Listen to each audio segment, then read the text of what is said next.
This is the Monday Reset with Mandy Davis. I'm Mandy, a former school principal turned homeschool mom who saw the system from the inside and decided my kids deserved something better. Every Monday, we take 10 minutes to cut through the noise, the fear, the politics, the pressure, and talk about what's really shaping our kids. Because education isn't neutral, and neither is our culture. Here, you'll get truth without hysteria, conviction without chaos, and perspective that actually helps you parent with peace. Take a breath, grab your coffee, and let's reset together. Episode 10. Kids are not behind. They're overstimulated. One of the questions I hear more than almost any other is this: do you think my child is behind?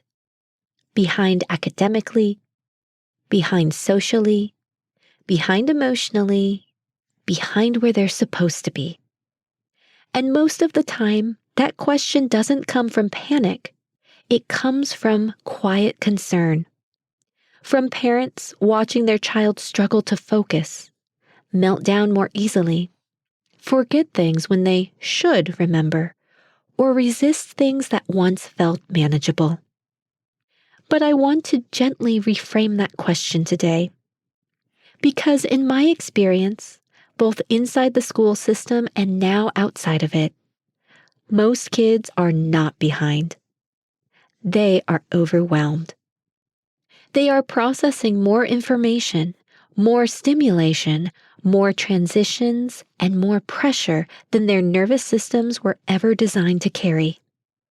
And we're interpreting their response to that overload as a deficit instead of a signal. Overstimulation doesn't always look dramatic. It doesn't always show up as obvious chaos or extreme behavior. Often, it looks subtle. It looks like a child who can't settle into an activity even though they want to. It looks like irritability over small things.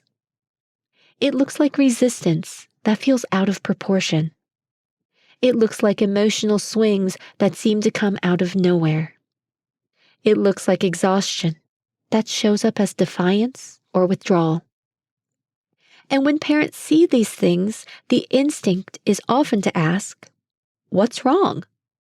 Or worse, "What are we missing?" But overstimulation isn't a failure of effort. It's a saturation point.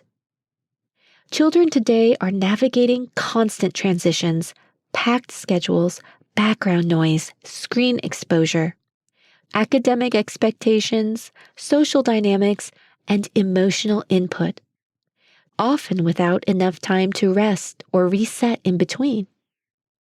When the nervous system is overloaded, regulation becomes impossible.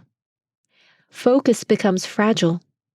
Learning slows down, not because a child can't learn, but because their system is busy surviving the input. The pace of childhood has changed dramatically, but our expectations haven't adjusted with it. We added more. We sped things up. We filled the margins. And then we wondered why kids started struggling. Children are expected to move from task to task, environment to environment, expectation to expectation, with very little time to process what just happened before being asked to do the next thing. And instead of asking whether the pace is sustainable, we ask whether the child is keeping up. But the human nervous system doesn't work on performance timelines. It works on rhythm. And when rhythm is replaced with constant stimulation, the body eventually pushes back. That pushback isn't misbehavior. It's our communication signal. And when we misread it, we risk fixing the wrong thing. Here's where this becomes especially important.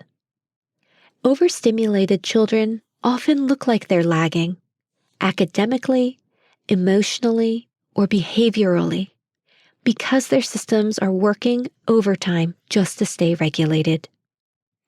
They may struggle with memory, not because they aren't capable, but because their minds are overloaded. They may struggle with focus, not because they don't care, but because their attention has been fractured. They may even struggle with emotional regulation, not because they lack maturity, but because their reserves are depleted. When we label these responses as behind, we often add more pressure to a system that's already maxed out. More expectations, more interventions, more structure, more stimulation. And the gap widens, not because the child can't keep up, but because we didn't slow down enough to listen. Children don't play catch-up by being pushed harder.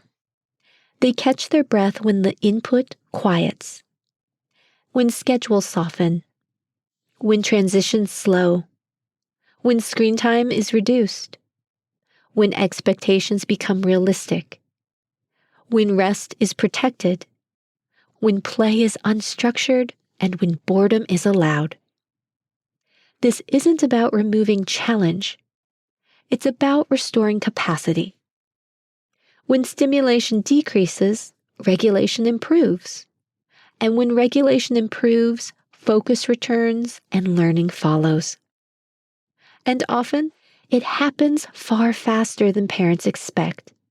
Not because the child suddenly caught up, but because they were never behind to begin with. So instead of asking, "Is my child behind?" I want to offer a different question.